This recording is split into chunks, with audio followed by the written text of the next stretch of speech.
جہنم جو ہے یاد رکھو وہ زمین میں ہے، اور 7 زمینوں کے بھی وہ نیچے ہے، اور یہ جتنا سمندر ہے نا پوری دنیا کے اندر، یہ جتنے سمندر ہیں مختلف ہیں نا، کہیں بحر عرب ہے، کہیں بحر احمر ہے، کہیں بحر القاہل ہے، کہیں بحر ہندی ہے، تو یہ سارے سمندر جو ہیں ان تحت البحر نارن، ان کے نیچے آگ ہے۔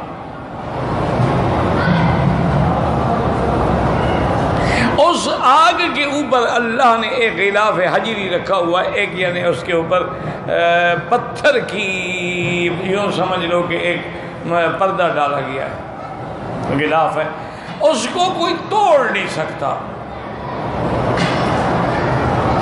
اب جو جدید لوگ ڈرلنگ کرتے ہیں نا پیٹرول نکالنے کے لیے اور سونا چاندی نکالنے کے لیے دریاؤں میں، سمندروں میں، اور بڑے بڑے پہاڑوں کو چیر کے نیچے چلے جاتے ہیں، جنوبی افریقہ میں آپ جائیں نا، وہاں جو ڈائمنڈ کی مائن ہیں، کانے ہیں، 3-3 4 میل نیچے کھدائی ہے۔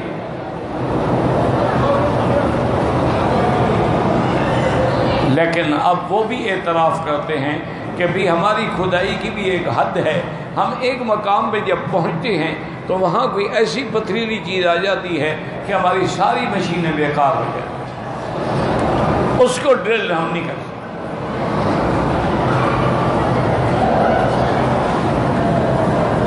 اور پھر اللہ کی شان دیکھیں کہ اس لیے حضرت عبداللہ ابن عمر رضی اللہ عنہما سمندر کے پانی سے وضو نہیں کرتے تھے،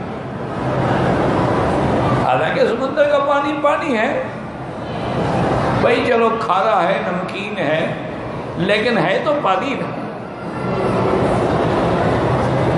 تو ان سے عرض کیا گیا کہ حضرت آپ نے فرمایا میں نے حدیث سنی تھی حضور سے کہ تحت البحر نارن، اس سمندر کے نیچے آگ ہے، تو میں آگ والے پانی سے کیوں وضو کروں؟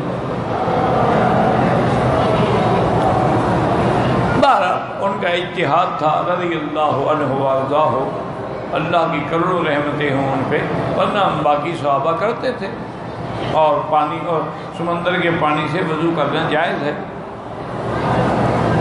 بہرحال یہ جو جدید لوگ ہیں نا جی، جو جدید علوم کا شکار، یہ پہلے نہیں مانتے تھے جی کہ سمندر کے نیچے آگ کہاں ہے، ہم نے تو سمندر سے کھود کھود کے پیٹرول نکال لیا ہے، تو آگ کدھر گئی؟ وہ کہتے ہیں کہ سمندروں کی تہ سے ہم نے باقاعدہ پیٹرول نکالا ہے، سمندروں کی تہ سے ہم نے موتی نکالے ہیں، تو آگ کدھر گئی؟ یعنی وہ کوشش یہ کرتے ہیں کہ ہمارے پاک نبی کے فرمان کو غلط ثابت کریں۔ بات کو سمجھیں، ان کا مقصد یہ ہوتا ہے کہ اسلام سے ہم بدظن کریں۔ اللہ کی شان دیکھیں کہ انڈونیشیا کے علاقے میں بالی ایک جزیرہ ہے جہاں یہ سونامی آئی تھی۔ سونامی آپ نے سنا؟ وہ ایک عذاب کا نام تھا۔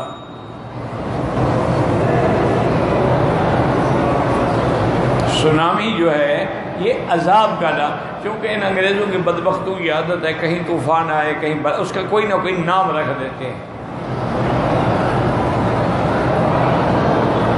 اچھا، اور جتنے طوفان آئے ہیں، بلائیں آئی ہیں، وبائیں آئی ہیں، انگریزوں نے بھی جو اس کے نام رکھے ہیں نا وہ سارے مؤنث ہیں، مذکر کوئی بھی نہیں۔ معلوم ہوتا ہے کہ سارا فتنہ ہے کسی عورت میں،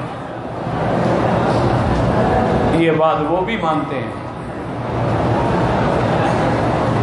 تو بہرحال وہ ایک بڑا خوبصورت ترین جزیرہ ہے۔ انڈونیشیا جو ہے جزیروں کا ملک ہے، یعنی درمیان میں پانی ہے، پھر آبادی ہے، پھر پانی ہے، پھر آبادی ہے، تو وہاں یہ کاریں نہیں چلتی، وہاں کشتیاں چلتی ہیں۔ پانی میں کہتے کہ کار چلائیں، تو لوگ جو ہیں وہ کشتیوں میں بیٹھ کے ادھر سے ادھر جاتے ہیں، ادھر سے ادھر جاتے ہیں، اس جزیرے میں، اس جزیرے میں، مارکیٹ میں، شہر میں، دفتر میں، سب کشتیاں، بڑی خوبصورت کشتیاں بھی بنائی جاتی ہیں سیر وغیرہ کے لیے۔ تو بہرحال اس علاقے کے لوگ بھی اچھے ہیں، لڑکیاں بڑی خوبصورت ہیں، اور وہاں بے حیائی کا سب سے بڑا اڈا ہے۔ ایک دن اب وہ لوگ خود بتاتے ہیں کہ ہم سمندر کے کنارے کھڑے تھے، یہ بڑے لوگ جو ہے نا سمندر کے کنارے جاتے ہیں تو وہاں کپڑے شپڑے اتار کے غسل فرماتے ہیں، اور کبھی کبھی سن بات لیتے ہیں، سورج نکلے تو وہاں بھی یہ ننگے سوتے رہتے تاکہ سورج کی شعائیں پڑیں۔ آپ جیسے گورا ہونے کی کوشش کرتے ہیں نا، وہ اپنے آپ کو کچھ سانولا کرنے کی کوشش کرتے ہیں۔ آپ کریمے لگا لگا کے گورے ہو رہے ہو نا، اچھا وہ دھوپ کے بیٹھ بیٹھ کے کالے ہونے کی کوشش کرتے ہیں۔ تو وہ یہ کہتے ہیں جی کہ ہم سمندر کے کنارے تھے۔ آپ نے دیکھا ہوگا کراچی وغیرہ میں ادھر ادھر ہاکس بے ہے، منوڑا ہے، اور کئی بیچ ہیں، اور دنیا کے بڑے بڑے بیچ ہیں، مشہور ہیں۔ تو یہ پانی جو آتا ہے جی جوش سے آتا ہے، کنارے پہ آتا ہے، تو لوگ جو کھڑے ہوتے ہیں ان کے پنڈلیوں تک، ان کے گھٹنوں تک، ان کے کمر تک آ کے پھر واپس چلا جاتا ہے۔ اسی سے وہ انجوائے کرتے ہیں، خوش ہوتے ہیں، او دیکھو لہرائی لہرائی لہرائی۔ وہ کہتے ہیں کہ ہم کھڑے تھے کہ پانی کی لہریں آئیں، اور اس کے بعد جب واپس گئیں تو معلوم ہوا جیسے آگے کوئی کنواں ہے اور پانی کنویں میں نیچے جا رہا ہے، پھر لہر واپس نہیں آئی۔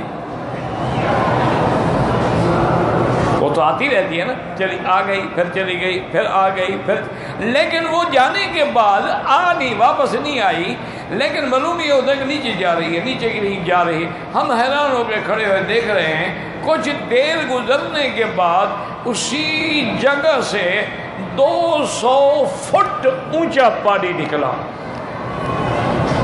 لہر آئی اونچی، اور جب 200 فٹ اونچی پانی کی لہر ہو تو کیا بچے گا؟ وہ تو سب کچھ بہا کے لے گئی۔ اور وہ پانی جو ہے وہ بالکل شدید گرم تھا، آگ کی طرح، جیسے معلوم ہوتا ہے کہ آگ میں تپایا گیا ہے۔ تو اب کافروں نے بھی مان لیا کہ حضور کا فرمان سچا ہے کہ تحت البحر نارا، اس کے نیچے آگ ہے۔ وہ کہتے ہیں کس نے گرم کیا تھا اس کو؟ وہ جب آیا تو گرم تھا۔ تو بہرحال کہنے کا مقصد یہ ہے کہ جہنم جو ہے وہ زمین میں ہے، اور اسفل سافلین، اور سجین 7 زمینوں کے نیچے جو ہے وہ جہنم ہے، اور جنت جو ہے وہ آسمانوں میں، اور سب سے اعلیٰ جنت جو ہے وہ جنت الفردوس ہے، جس کے بارے میں حضور نے فرمایا کہ 7واں آسمان جو ہے اس کی زمین ہے، اور عرش جو ہے اس کی چھت ہے۔ اس لیے حضور نے فرمایا اذا سألتم اللہ الجنہ، جب اللہ سے مانگو فاسألوہ الفردوس الاعلی، فردوس الاعلی مانگا کرو، کیونکہ اللہ کے آگے کیا کمی، جب مانگنا ہے تو اعلیٰ سے اعلیٰ چیز مانگو نا۔